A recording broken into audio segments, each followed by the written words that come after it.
It's Tim here from Your Six Studios. Today in this video, I'm going to show you how to connect your Android phone to your soundbar. So you want to put it into the Bluetooth mode. So if you look, I have an F key on my Samsung soundbar, so I can just press this F key, and I want to go to the BT mode.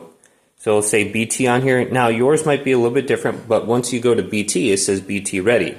Now all you have to do is go to your phone and swipe down, and you need to go to the Bluetooth options. So you can go to the Bluetooth options right here just by holding down on it. Otherwise, you can go to the settings and then go to pair new device. Then it's going to search for things to connect to, and we should see the soundbar located right here on the bottom. So we can just connect to it. Then we can allow access to contacts and calls history if we really want, but we probably don't need to do that. But let's go to pair. Now this is connected in pair, and you can see it's active. We can go to settings right here, and we can disconnect it in the future if we want to go to forget. But we can go to some sort of sound now, and we can start playing it, and our audio is going to be playing over that soundbar. You can see it's connected here under audio for Bluetooth. So very easy to do.